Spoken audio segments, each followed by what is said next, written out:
Further debate?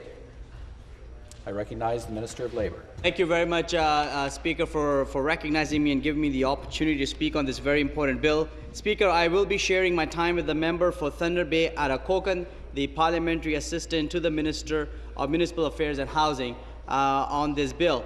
Speaker, I rise in the House today to begin third reading debate on Bill 14, a bill to amend the Residential Tenancies Act 2006 and the Cooperative Corporations Act. I'm pleased to speak on the third reading of legislation that, if passed, would help support affordable housing for Ontarians by bringing increased fairness, cost-effectiveness, and accessibility to Ontario's cooperative housing sector. To begin, I would like to express my gratitude to the committee for its expediency in reviewing this bill. Speaker, it's excellent to see how fast this bill has progressed. In fact, this bill was not amended at committee, and I thank all parties for their support in pushing forward this very important bill. This legislation is a result of a process that started almost a decade ago. Since 2004, extensive consultation has been conducted among the Ministry of Municipal Affairs and Housing, the Ministry of Finance, the Ministry of the Attorney General, and key housing sector stakeholders on changes to legislation requested by co-op housing providers. I'm pleased to say that these stakeholders have expressed their support for the proposed changes, and the consultations have resulted in the action our government is taking to support the cooperative housing in Ontario. In particular, Speaker, I would like to thank the Cooperative Housing Federation for its support. I'm really happy to know that there are some representatives from the organization who are present, who have come again and again and again to the many hours of debate that has taken place in this House, and have advocated for this particular bill for some time. I want to, Speaker, recognize the presence of Dale Regan, Diana Miles, Simone Soale, Judy Shaw, and my very good friend and friend of, I believe, every single person in this legislature, Mr. Harvey Cooper. Thank you very much, and Harvey in particular have been an amazing force in making us recognize these changes and how important these changes are. I also want to, on a personal level, on a local level, want to thank CHASIO, the Cooperative Housing Association of Eastern Ontario, which is based out of my riding of Ottawa Centre, for their advocacy for this bill, for the great job they do in serving cooperatives in my community in Ottawa and Eastern Ontario writ large, and making sure that we have more cooperative housing in our community, and those who live in those cooperative housing are well looked after. So I want to thank them as well. Speaker, the Federation has done outstanding work in representing the multiple co-op members and co-op boards across Ontario. The Federation is committed to cooperative housing as an essential component of Canada's overall housing sector, and to maintaining and promoting a strong cooperative housing sector here in Ontario, a position shared by our government. The Federation and its 510 member housing co-ops across the province have long advocated for changes to the legislation governing the existing co-op tenure dispute resolution process. This is a process that has been characterized as complex, costly, and time-consuming. Ontario's non-profit cooperative housing providers need to have access to a process that allows the termination of occupancy agreements in a way that is efficient and cost-effective. Our government has committed to making this happen, and to making the co-op tenure dispute resolution process more transparent, accessible, and fair for both residents and co-ops. The Federation has been very supportive of the amendments proposed in this resulting bill, and has been instrumental in ensuring that it meets the needs of the cooperative housing community. The Federation has also gone on the record to call our proposed legislation good public policy. We also want to streamline the internal decision-making process of co-ops. The proposed changes to the Cooperative Corporations Act would make it clear that decisions made by a Co-op's board could be appealed to the co-op membership. However, this would apply only if appeals are permitted by the co-op's bylaws. And finally, Speaker, our proposed legislation would also permit the landlord and tenant board to waive or defer fees for low-income individuals.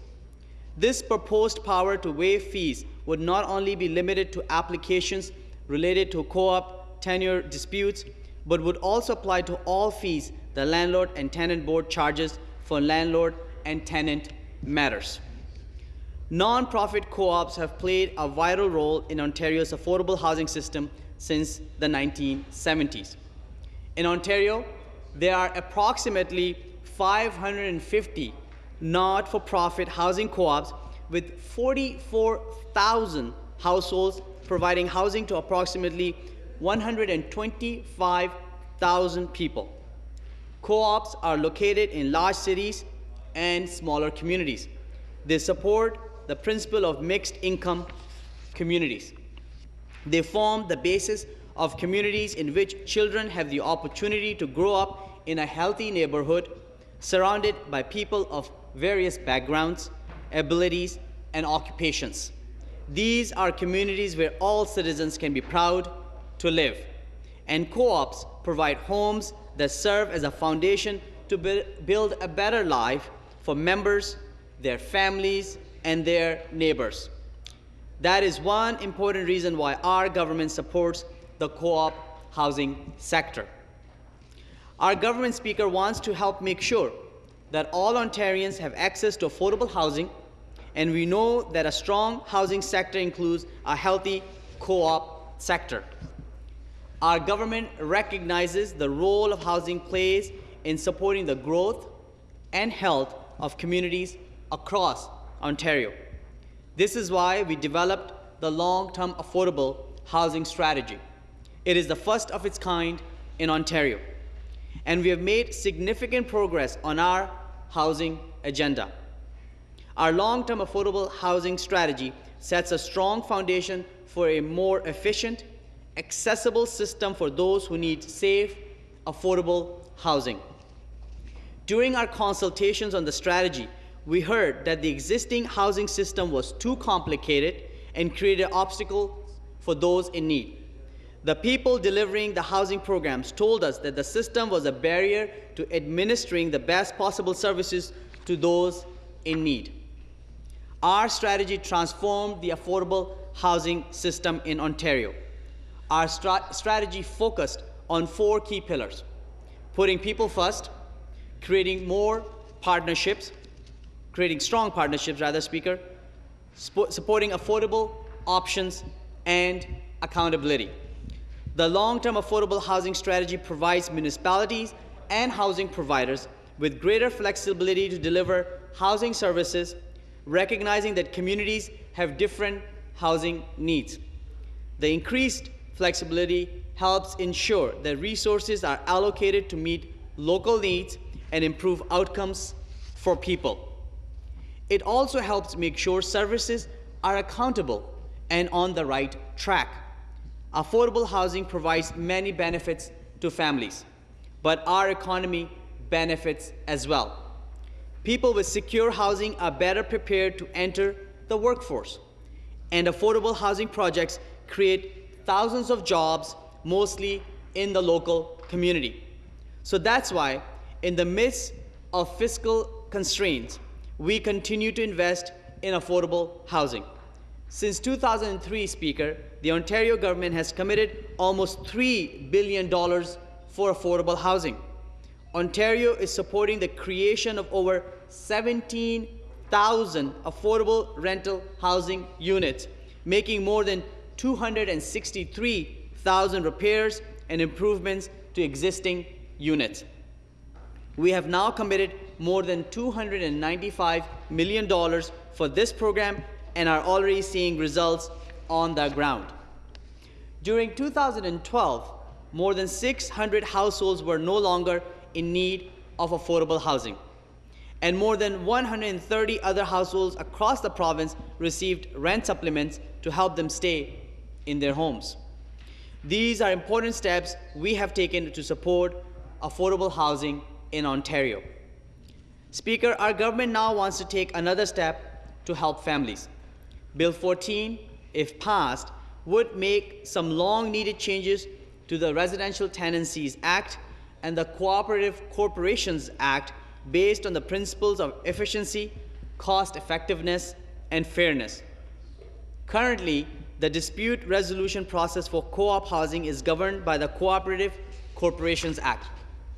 Under this act, co-ops must go through a lengthy process in the courts to resolve co-op tenure disputes. The primary focus of our proposed legislation is to move most co-op tenure disputes from the more costly courts to the landlord and tenant board. However, we recognize that many of the bylaws governing co-ops are unique to this type of housing model. The Cooperative Corporations Act provides a solid framework for housing co-ops to create their bylaws, so it would continue to govern evictions that are based on grounds not provided for under the Residential Tenancies Act. Because, Speaker, co-op bylaws are not recognized as grounds for a landlord and tenant board application under the Residential Tenancies Act, they would not be affected by this bill. The scope of this bill would also include Residential Tenancies Act violations such as rent arrears, illegal behavior, or willful damage to rental property. In those cases, co-op providers will apply for a hearing at the Landlord and Tenant Board. The amendments to the Residential Tenancies Act and the Cooperative Corporations Act would also clarify how co-op tenure disputes are judged when they proceed through either the courts or the Landlord and Tenant Board. Cases would be judged not solely on whether the proper process was followed, but on the merits of the case. Previously, the courts would assess whether or not a co-op's internal dispute resolution process was followed in making their determination. This amendment, Speaker, would clarify that an eviction would not be overturned due to a minor procedural irregularity made by the co-op board.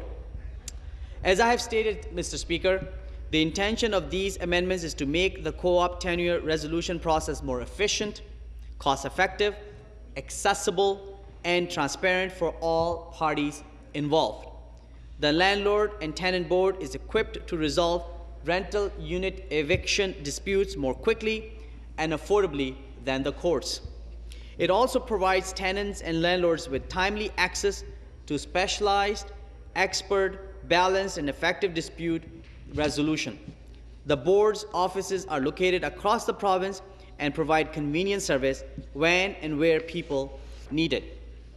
The board is governed by principles we can all respect, those of fairness, accessibility, customer focus, and timeliness. Speaker, I hope that all members recognize the benefits of this proposed legislation. Our government has made it a priority to ensure that families have a safe, secure, and affordable place to live. Making co-op dispute resolution more efficient, cost-effective, and transparent is an important step in attaining that goal. We recognize the value of cooperative housing to families and individuals across Ontario, and we know that by working to reduce legal fees and helping resolve disputes in a more timely fashion for co-op members and providers, we help support affordable housing in our province. I hope that in the spirit of partnership and our mutual goal to improve co-op housing in this province, all members will support this important bill. Speaker, I believe my time now, rest of the time will be taken by the member from Thunder Bay, Atikokan, and I thank the members for supporting this important bill and look forward to its speedy passage in this legislature. Thank you, Speaker.